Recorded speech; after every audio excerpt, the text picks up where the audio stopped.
Does money buy power or influence in any form? I mean, you do see. I think it buys influence. I wouldn't say power. You cannot buy votes, but you can buy airtime. You can buy political ads.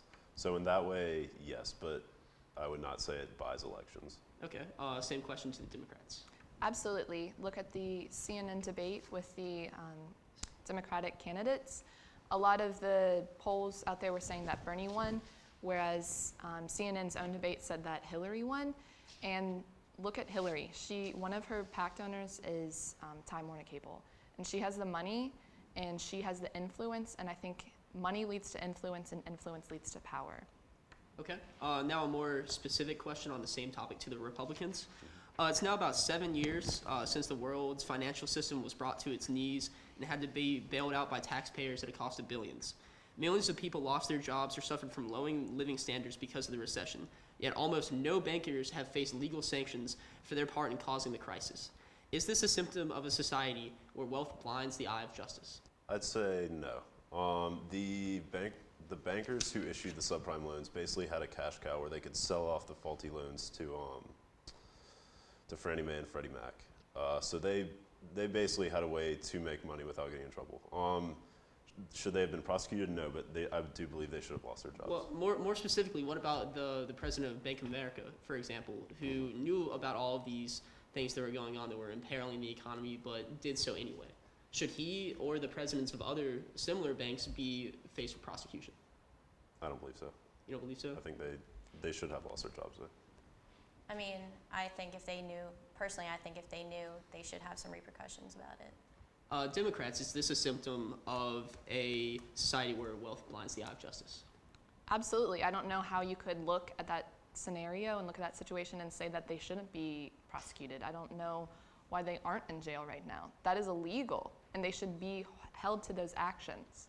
Not just lost their jobs, because they are CEOs and they are influential, and I am sure that they have friends and connections where they could find that money. And they have enough money where if they lost their job, it wouldn't really be that big of a deal. But they should be held to their actions. Mm-hmm. And to say that they shouldn't is just ridiculous. Republicans, would you like to respond?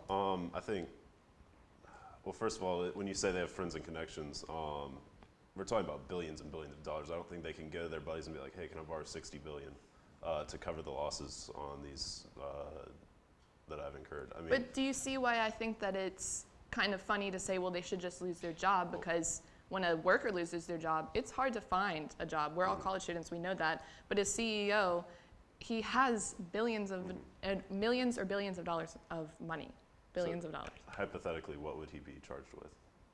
I'm not saying what he should be charged with. I don't know each specific scenario, but I think that he should be held accountable for those illegal actions. I think it's really important to look at the fact that we take like tax fraud and like certain things like that to like such a high level. People go to jail for years and years for things like that. And I think when you have that much power and when you purposefully, to a certain extent, let things happen that ruin an entire society to a certain extent, you should be held accountable. And you, as a person in power, what is to stop someone else from doing the same thing if the person that did it before wasn't held accountable in the first place? Mm-hmm. Let me ask the same question with a different example, because I think that's where the misunderstanding is coming here. What about in a situation where two people that were both at a college party underage that got busted for drinking? One of them doesn't have the means to hire his own attorney, and the other one has the means to hire one of the best attorneys in North Carolina. Now, most of the time, that person with the attorney is going to get less of a punishment than the person that didn't have one.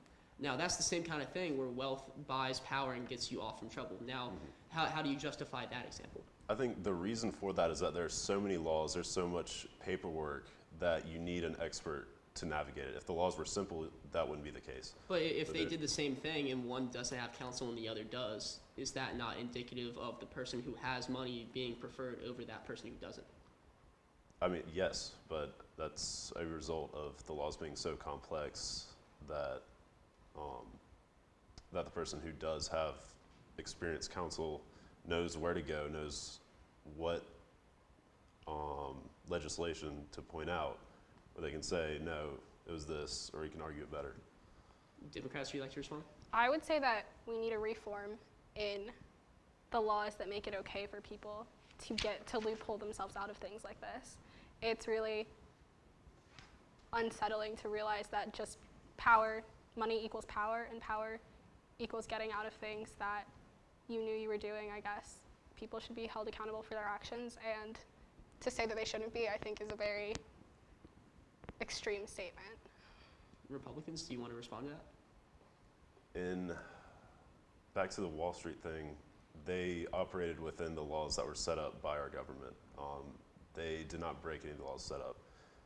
The way that the housing market and everything was set up, they operated within that, and no, they shouldn't be punishment for irresponsible actions by the government.